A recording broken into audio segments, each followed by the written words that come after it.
కుటుంబ సభ్యులందరికీ ఆదివారం నాడు జరిగే గ్రామ పంచాయతీ ఎన్నికలలో కాంగ్రెస్ పార్టీ బలపరిచిన సర్పంచ్ అభ్యర్థిగా మీ ముందుకు వచ్చిన సోదరి శ్రీమతి రఘునాయకుల కవితా శ్రీధర్ రెడ్డి గారికి, వారితో పాటు వారి ప్యానెల్లో ఉన్న వార్డు సభ్యులుగా పోటీ చేస్తున్న అభ్యర్థులందరికీ, కాంగ్రెస్ పార్టీ కుటుంబ సభ్యులందరికీ, మీడియా మిత్రులకు ప్రతి ఒక్కరికి పేరు పేరున నా హృదయపూర్వకమైన నమస్కారాలు తెలియజేస్తున్నాను. గ్రామ పంచాయతీ ఎన్నికలు జరుగుతున్నాయి. ఈ గ్రామ పంచాయతీ ఎన్నికలలో రాబోయే రోజులలో గ్రామ అభివృద్ధిని దృష్టిలో పెట్టుకొని కాంగ్రెస్ పార్టీ బలపరిచిన అభ్యర్థులను గెలిపించాలని, మీ అందరినీ కలిసి అభ్యర్థించాలని, మీ అందరినీ కవిత గారికి ఓటేసి గెలిపించాలని అడగటానికి ఈరోజు నేను ఈ గ్రామానికి రావడం జరిగింది. దయచేసి మీరందరూ ఒక్కసారి ఆలోచించండి. నేను ఎమ్మెల్యే ఎన్నికై 2 సంవత్సరాలు అయింది. ఈ 2 సంవత్సరాల కాలంలో గతంలో నేను ఎమ్మెల్యేగా ఉన్నప్పుడు, మంత్రిగా ఉన్నప్పుడు పీచర గ్రామంలో కొంత అభివృద్ధి జరిగింది. తర్వాత 15 సంవత్సరాలు వేరే ఆయన ఎమ్మెల్యేగా ఉన్నాడు. గ్రామంలో పెద్దగా పనులు చేయలేదు. మళ్ళీ 2 సంవత్సరాల తర్వాత 2 సంవత్సరాల నుంచి నేను ఎమ్మెల్యేగా ఉన్నాను.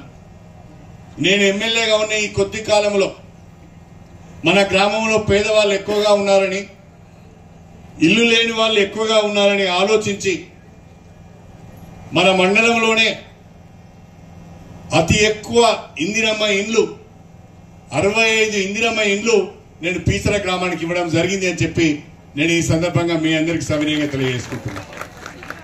అంతేకాకుండా పీచర గ్రామంలో ఈ ప్రధాన రహదారి నడవడానికి కూడా వీలైతే లేదని గ్రామస్తులు చెప్తే దాదాపు 50 లక్షల రూపాయలతోని మనం ఎస్సీ కాలనీ దగ్గర సీసీ రోడ్డు వేసుకున్నాం. ఎస్సీ కాలనీలో రోడ్లు సరిగా లేవంటే దాదాపు 40 లక్షల రూపాయలతోని సీసీ రోడ్లు వేసుకున్నాం. ఈ 2 సంవత్సరాల కాలంలో 1 కోటి రూపాయల విలువైన సీసీ రోడ్లు వేసుకున్నాం. అదేవిధంగా 65 ఇందిరమ్మ ఇండ్లు ఇచ్చుకున్నాం.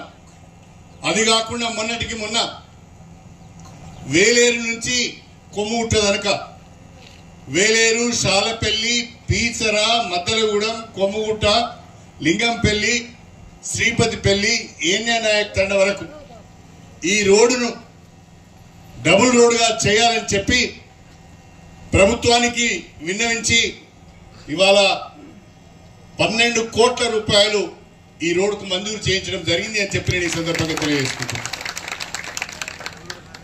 ఆనాడు 2 సంవత్సరాల క్రితం నేను మీకు మాట ఇచ్చాను. గండి రామారం ఎత్తిపోతల పథకం ద్వారా గోదావరి జలాలు పీచర గ్రామానికి తెచ్చే బాధ్యత నాదని చెప్పాను. నేను ఇవాళ మాట ఇస్తున్నాను. మొన్న బాగా వర్షాలు పడి పనిచేసే దగ్గర నీళ్ళు ఎక్కువగా వచ్చి పనులు కొంచెం ఆటంకం కలిగింది. మళ్ళీ ఇప్పుడు పనులు జరుగుతున్నాయి. 6 నెలలలోపు అంటే వచ్చే వానాకాలం పంటకు ఎత్తిపోతల పథకం పనులు పూర్తి చేసి మీ పీచర గ్రామానికి గోదావరి నీళ్ళు ఇచ్చే బాధ్యత నాది అని చెప్పి నేను ఈ సందర్భంగా తెలియజేసుకుంటున్నాను. ఈనాడు దయచేసి మీరందరూ ఆలోచించాలి. చాలా మంది చాలా మాటలు మాట్లాడుతున్నారు. ఒక ఆయన గండి రామారం ఎత్తిపోతల పథకం నేనే తెచ్చానని చెప్తున్నాడు. సరే, సంతోషం. మరి గండి రామారం ఎత్తిపోతల పథకం నువ్వే తెస్తే ఆ గండి రామారం ఎత్తిపోతల పథకం పూర్తి చేసి పీచర గ్రామానికి నీళ్లు ఎందుకు తీసుకురాలేదు? మీ పంట పొలాలకు ఉపయోగపడే పనులు మాత్రం చేయించుకున్నారు. మీ పంట పొలాలకు మాత్రం గోదావరి నీళ్లు వస్తున్నాయి. పీచర గ్రామానికి ఎందుకు రావడం లేదో మీరు సమాధానం చెప్పాలి. ఆనాడు ఎమ్మెల్సీగా ఉన్నారు, ఆనాడు ఎమ్మెల్యేగా ఉన్నారు. మీరు ఎందుకు చేయలేదో పీచర గ్రామ ప్రజలకు చెప్పాలి. నేను ఇప్పుడు చెప్తున్నా, 6 నెలల లోపల ఎత్తిపోతల పథకం పనులు పూర్తి చేసి మీకు సాగునీరు అందించే బాధ్యత నాది అని చెప్పి నేను ఈ సందర్భంగా తెలియజేసుకుంటున్నాను. ఒక పెద్ద మనిషి చాలా మాటలు మాట్లాడుతున్నాడు. మన పక్క నియోజకవర్గం ఆయనే, మన పక్క ఊరైనే చాలా మాటలు చెప్తున్నాడు. ఆయనంత సొక్కపోడు లేనట్టు, ఆయనంత శుద్ధపూస లేనట్టు, ఆయనంత నీతిమంతుడు ఎవరు లేడనట్టుగా మాట్లాడుతున్నాడు. ఆయన ఎవరో మీకు తెలుసు. మొన్న కల్వకుంట్ల కవిత కేసీఆర్ బిడ్డ, ఆమె ఒక మాట అన్నది, కేసీఆర్ చుట్టూ కొరివి దయ్యాలు చేరినాయి, కేసీఆర్ ను పనిచేయిస్తలేవు, కేసీఆర్ ను ఆగం చేస్తున్నాయి, కేసీఆర్ ని అడ్డం పెట్టుకొని 100 కోట్ల రూపాయలు సంపాదించుకుంటున్నారని చెప్పి ఆమె ఒక మాట అన్నది. ఆ కొరివి దయ్యం ఎవరో కాదు, మన పక్క ఊరోడే. ఆ కొరివి దయ్యం ఎవడో కాదు, మన పక్క ఊరోడే.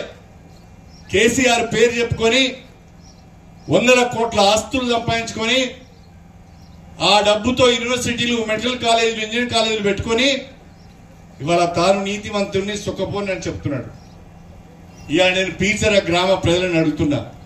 మీ అందరికీ బాగా రాజకీయం తెలుసు, మీ అందరికీ రాజకీయ అవగాహన చాలా ఉన్నది, నేను కాదనను. నేను 30 ఏళ్ల నుంచి మీతో ఉన్నా. ఏ ఒక్కరి దగ్గరనైనా పదవి ఇస్తానో, పని ఇస్తానో, లేకుంటే ప్రభుత్వ పథకాలు ఇస్తానో మిమ్మల్ని ఎవరినైనా మోసం చేసి ఒక్క 10,000 రూపాయలు లంచం తీసుకున్న దాఖలాలు పీచరలో ఉన్నాయా అని నేను అడుగుతున్నా. ఎవరి దగ్గరైనా 10,000 రూపాయలు తీసుకున్నట్టుగా ఈ గ్రామస్తులు చెప్తే ఇక్కడే ముక్కు నేలకు రాసి నేను మీకు క్షమాపణ చెప్తానని చెప్పి ఈ సందర్భంగా తెలియజేసుకుంటున్నాను. నాకు మీరు ఇచ్చిన అవకాశాన్ని సద్వినియోగం చేసుకొని అభివృద్ధి చేయడమే తెలుసు. దందాలు చేయడం రాదు, తప్పుడు పనులు చేయడం రాదు, మీకు తలవంపులు తీసుకురాను.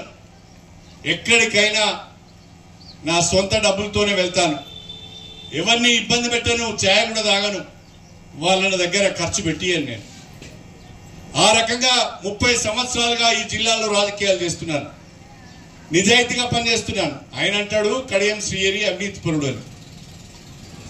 ఎవడు అవినీతి పరుడో పీచర మహాత్మా గాంధీ దగ్గర సభ పెట్టి మాట్లాడుకుందాం. నువ్వు దమ్ముంటే, ధైర్యం ఉంటే రమ్మని చెప్పి నేను అడుగుతున్నా. నీకు కాలేజీలు ఎట్లొచ్చినాయి, నీకు యూనివర్సిటీ ఎట్లొచ్చింది, నీకు ఇంజనీరింగ్ కాలేజీలు ఎట్లొచ్చినాయి, ఇన్ని 100 కోట్ల ఆస్తులు ఎక్కడి నుంచి వచ్చినాయో చెప్పాలి ప్రజలకు. ఇక ఆ మహానుభావుడు మొన్న ఇక్కడ పీచర దాటిన తర్వాత మార్కెట్ సభ్యాడు కట్టిల్లు. ఆ మార్కెట్ సభ్యాడు ఎవరికి ఉపయోగపడే పరిస్థితి లేదు. 13 ఎకరాలలో కట్టిల్లు. మార్కెట్ సభ్యాడు కొరకు కోట్ల రూపాయలు ఖర్చు పెట్టిల్లు. కానీ రైతులకు కానీ ప్రజలకు కానీ ఆ సభ్యాడు పనిచేయడం లేదు. మరి అక్కడ ఎందుకు కట్టిల్లు అంటే అక్కడ పెద్ద మనిషి భూములు ఉన్నాయట, ఆడ సభ్యాడు కడితే ఆ భూములకు ధరలు వస్తాయని చెప్పి ఎవరికి పనికిరాని దగ్గర పోయి సభ్యాడు కట్టిల్లు. దయచేసి మీరు ఆలోచించాలి. ఇలాంటి అక్రమార్కులు, ఇలాంటి అవినీతి పరులు చాలా పెద్దోళ్ళమని మాట్లాడుతుంటారు. అలాంటి అక్రమార్కుల గురించి, దుర్మార్గుల గురించి, కొరివి దయ్యాల గురించి జాగ్రత్తగా ఉండాలని చెప్పి నేను మీ అందరినీ కోరుతున్నాను. ఇవాళ ఒక్కసారి ఆలోచించండి. ఈరోజు ప్రభుత్వం మనది. ఎంపీ గారు కడియం కావ్య గారు మన పార్టీకి చెందిన వాళ్ళు. నేను ఎమ్మెల్యేగా ఉన్నాను. పీచర గ్రామంలో ఏ పని జరగాలన్నా ప్రభుత్వ సహకారంతో మాత్రమే జరుగుతుంది, ఎమ్మెల్యే సహకారంతో మాత్రమే జరుగుతుంది. ప్రభుత్వ సహకారం లేకుండా, ఎమ్మెల్యే సహకారం లేకుండా ఏ ఒక్క పని కూడా పీచర గ్రామంలో జరగదు. అవకాశం లేదు, నిధులు రావు. అప్పుడంటే ప్రభుత్వం ఉన్నది కాబట్టి మరి కొంతమంది ప్రయత్నం చేసే నిధులు తెచ్చిలేం. కానీ ఇప్పుడు ఆ అవకాశం లేదు.